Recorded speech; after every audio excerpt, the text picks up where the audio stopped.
ನಾವು ಶುಂಠಿ ಬೆಳೆಯನ್ನು ಬೆಳೆಯುವಾಗ ಮೊದಲನೇದಾಗಿ ನಾವು ಮಾಡಬೇಕಾದಂತ ಪ್ರಮುಖ ಅಂಶ ಭೂಮಿ ತಯಾರಿ. ನಾವು ಇತ್ತೀಚಿನ ದಿನಗಳಲ್ಲಿ ಭೂಮಿ ತಯಾರಿಯನ್ನು ಕೇವಲ ರಾಸಾಯನಿಕ ಗೊಬ್ಬರಗಳಿಂದ ಫಲವತ್ತತೆ ಮಾಡ್ತಾ ಇದ್ದೀವಿ.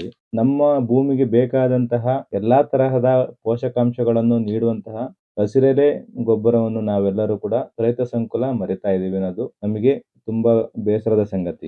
ಶುಂಠಿ ಬೆಳೆ ಅತಿ ಹೆಚ್ಚಾಗಿ ಪೋಷಕಾಂಶಗಳ ಮೇಲೆ ಡಿಪೆಂಡ್ ಆಗಿರುವಂತಹ ಬೆಳೆ. ಈ ಪೋಷಕಾಂಶಗಳನ್ನು ನೀಡಿದಷ್ಟು ಕೂಡ ಅದು ಉತ್ತಮವಾದ ಬೆಳೆ ಬರುತ್ತೆ.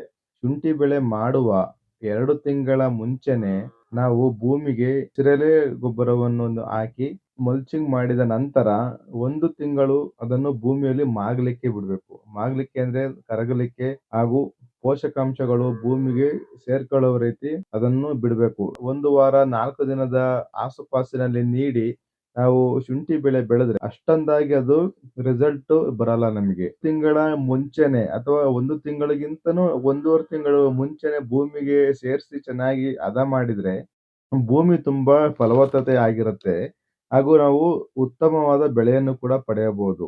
ಇದರಲ್ಲಿ ಎಲ್ಲದಕ್ಕಿಂತ ಪ್ರಮುಖವಾಗಿ ನಮಗೆ ಕಡಿಮೆ ಖರ್ಚಿನಲ್ಲಿ ಹೆಚ್ಚಿನ ಲಾಭದಾಯಕ ಆಗುವಂತಹ ಚಾನ್ಸ್ ಇರುತ್ತೆ ನಮಗೆ. ಹಾಗೂ ಇಳುವರಿಯಲ್ಲಿ 15ರಿಂದ 20% ನಮಗೆ ಜಾಸ್ತಿ ಆಗುತ್ತೆ.